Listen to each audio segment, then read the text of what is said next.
Hello दोस्तों, welcome back to my channel which is morning affairs by CK. दोस्तों, आज के वीडियो का जो टॉपिक है वो है हमारा सौर मंडल। बहुत सारे कॉम्पिटिटिव एग्जाम में इस टॉपिक से बहुत सारे क्वेश्चंस पूछे जाते हैं।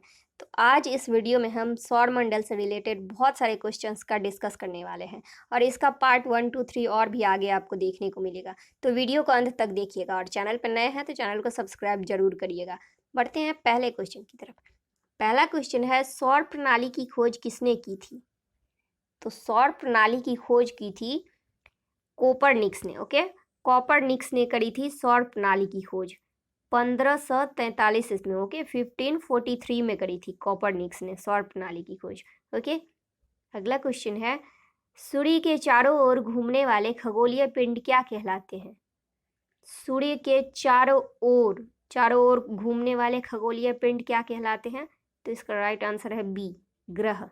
ओके, तो सूर्य या किसी अन्य तारे की परिक्रमा करने वाले खगोलीय पिंडों को ही ग्रह कहा जाता है। ठीक है, ग्रह दो प्रकार के होते हैं, एक आंतरिक और एक बाहरी। इसका हम आगे इस वीडियो में डिस्कस करेंगे। ठीक है, तो बढ़ते हैं अगला क्वेश्चन की तरफ। अगला क्वेश्चन है, किसी ग्रह के चारों ओर परिक्रमा करने वाले छोटे आकाशीय पिंडों को क्या कहते हैं? ठीक है, क्वेश्चन समझिएगा कि किसी ग्रह के चारों ओर छोटे जो आकाशीय पिंड होते हैं जो परिक्रमा करते हैं उसको क्या कहा जाता है? तो इसका राइट आंसर है बी, उपग्रह।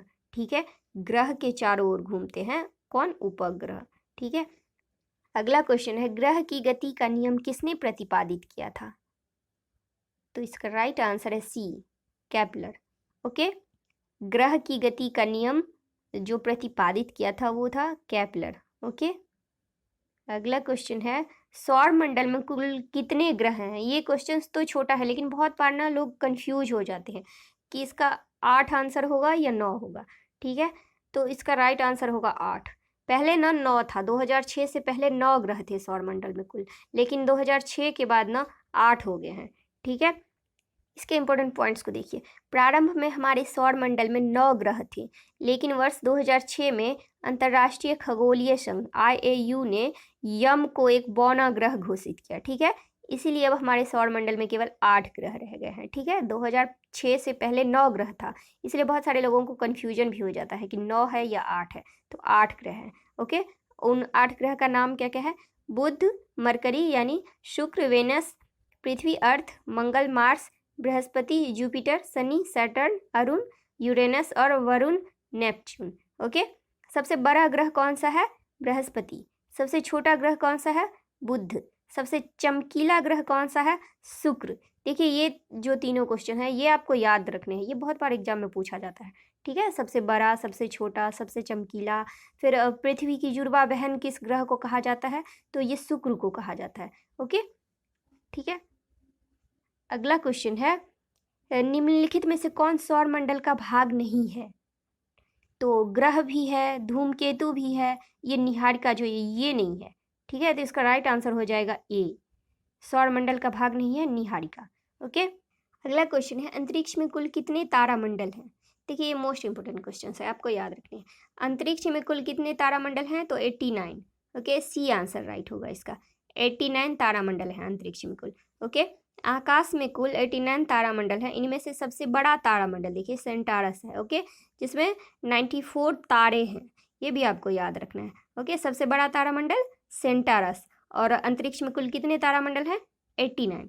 ठीक है, निक्स ओलंपिया कोलंपस पर्वत किस ग्रह पर स्थित है? तो निक्स ओलंपिया कोलंपस पर्वत मंगल ग्रह पर स्थित है। इसका बी आंसर सही होगा।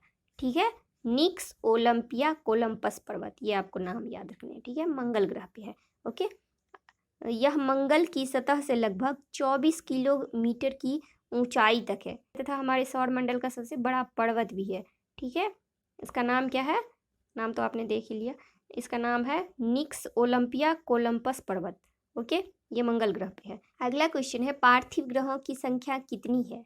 तो ये पार्थिव का मतलब होता है आंतरिक। ओके, हमारे सौर मंडल में कुल 8 ग्रह हैं, जिनमें से 4 हैं आंतरिक और 4 हैं बाहरी। ओके, पार्थिव ग्रह मतलब आंतरिक ग्रह।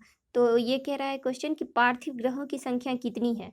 तो इसका राइट आंसर हो जाएगा 4। ओके, पार्थिव या आंतरिक ग्रह कौन कौन से हैं? देखिए, बुध, शुक्र, पृथ्वी एवं मंगल को पार्थिव ग्रह कहा जाता है। ठीक है, आगे हम क्वेश्चन में देखे थे ना कि ग्रह दो प्रकार के होते हैं, तो एक तो होता है आंतरिक और दूसरा होता है बाहरी। ओके, आंतरिक ग्रह हो गया बुध, शुक्र, पृथ्वी एवं मंगल, और बाहरी ग्रह हो गया बाकी के चार। कौन कौन? बृहस्पति, यूरेनस, शनि और वरुण।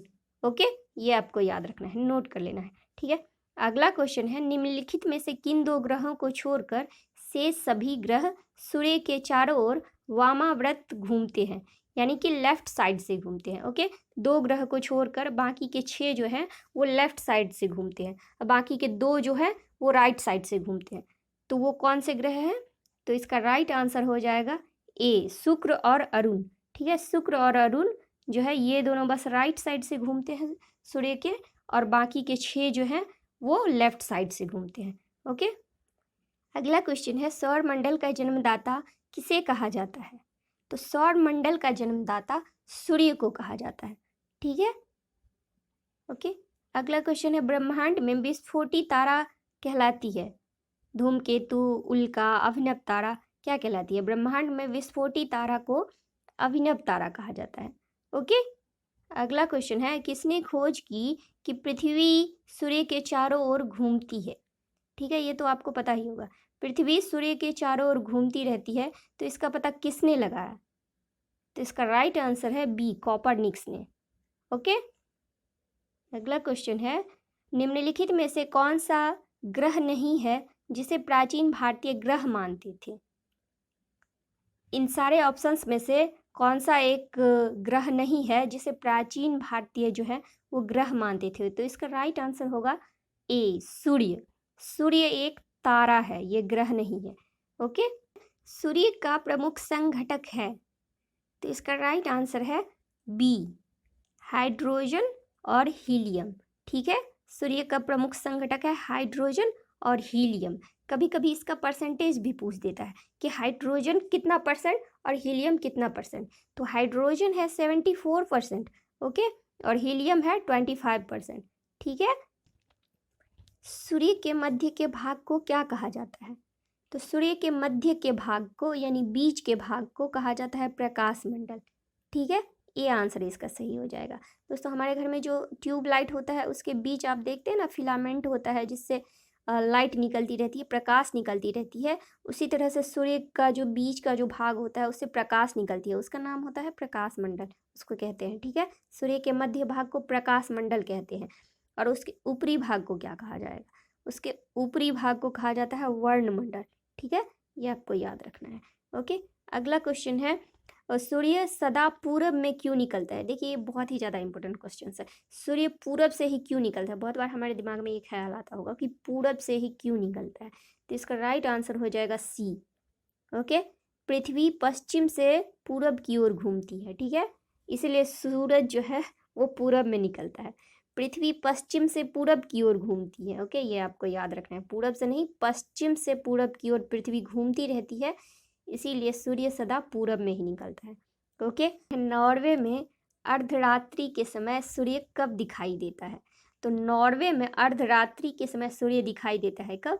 21 जून को दिखाई देता है। ठीक है, एक ग्रह की अपने कक्ष में सूर्य से अधिकतम दूरी को क्या कहा जाता है? ठीक है, ये सूरज है और एक जो ये जो है ये ग्रह है, तो इससे जो दूरी होगी अधिकतम दूरी, तो इस अधिकतम दूरी को कहा जाएगा अपसौर। ओके, और न्यूनतम दूरी अगर रहेगी, कम दूरी रहेगी, तो उसको कहा जाएगा उपसौर। ठीक है, इस क्वेश्चन में बहुत बार कंफ्यूजन हो जाता है कि अपसौर किसको कहा जाएगा, उपसौर किसको कहा जाएगा। तो सूर्य से ग्रह की जो अधिकतम दूरी रहेगी वो अपसौर, ओके, अप रहेगी ज़्यादा, और कम दूरी जो रहेगी वो रहेगी उपसौर। ठीक है, अगला क्वेश्चन है निम्नलिखित में से किनके बीच की औसत दूरी को खगोलीय एकक कहा जाता है? तो इसका राइट आंसर है सी, पृथ्वी तथा सूर्य। ओके, निम्नलिखित में से किस के बीच की औसत दूरी को, तो पृथ्वी और सूर्य के बीच की जो औसत दूरी है उसको खगोलीय एकक कहा जाता है। ठीक है दोस्तों, अभी तक जितने भी क्वेश्चंस का हमने डिस्कशन किया है उसका एक बार फटाफट अंदाज में रिवीजन कर लेते हैं ताकि क्वेश्चंस हमें अच्छे से याद हो जाए। ओके, फ्यूजन दूर हो जाए। तो बढ़ते हैं पहले क्वेश्चन की तरफ। पहला क्वेश्चन है सौर प्रणाली की खोज किसने की थी? तो इसका राइट आंसर है कोपरनिक्स। ओके, कोपरनिक्स ने सौर प्रणाली की खोज की थी। दूसरा है सूर्य के चारों ओर घूमने वाले खगोलीय पिंड क्या कहलाते हैं? तो ग्रह। सूर्य के चारों ओर जो घूमने वाले खगोलीय पिंड होते हैं वो ग्रह कहलाते हैं। ओके, किसी ग्रह के चारों ओर परिक्रमा करने वाले छोटे आकाशीय पिंड को उपग्रह कहा जाता है। ठीक है, सूर्य के चारों ओर जो घूमता है खगोलीय पिंड वो ग्रह है, और ग्रह के चारों ओर जो घूमता है वो उपग्रह है। ओके, ये आपको याद रखना है। ग्रहों की गति का नियम किसने प्रतिपादित किया? तो इसका राइट आंसर हो जाएगा केपलर। सौर मंडल में कुल कितने ग्रह हैं? 8। ओके, कौन कौन है? बुध, शुक्र, पृथ्वी, मंगल जो आंतरिक है, और बृहस्पति, यूरेनस, शनि और वरुण जो बाहरी है। ओके, 2 प्रकार के ग्रह होते हैं, कभी कभी ये भी पूछ देता है। ठीक है, अगला क्वेश्चन है निम्नलिखित में से कौन सौर मंडल का भाग नहीं है? तो निहारिका। ओके, अंतरिक्ष में कुल कितने तारामंडल हैं? 89। ठीक है, अंतरिक्ष में 89 तारामंडल है।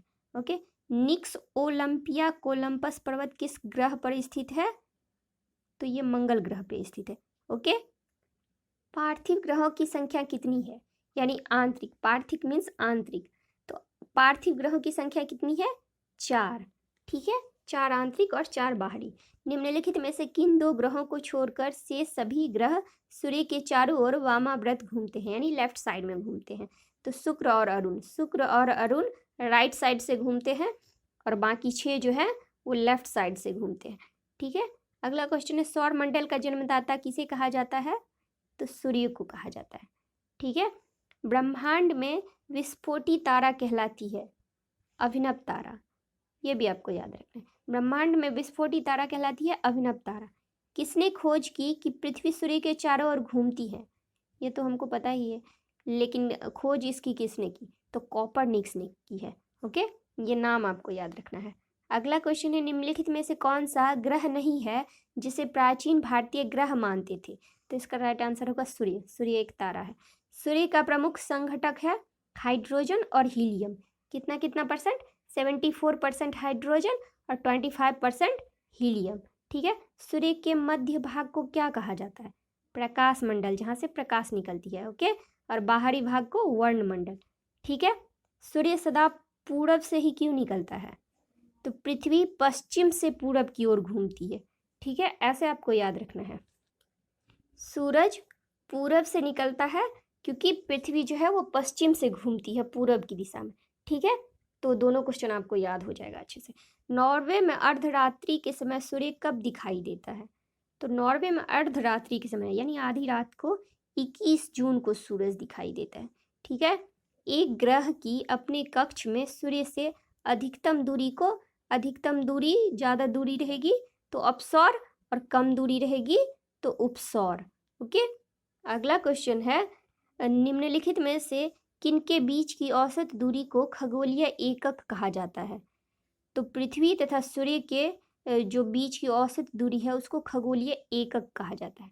ठीक है दोस्तों, इसका अगला पार्ट भी बहुत जल्दी आएगा, तो वीडियो अगर आपको पसंद आए तो वीडियो को लाइक करिएगा, और चैनल पर नए हैं तो चैनल को सब्सक्राइब जरूर करिएगा, और हमें अपनी प्रतिक्रिया जरूर दीजिएगा, या तो वीडियो को लाइक करके या कमेंट करके। मिलते हैं अगले वीडियो में।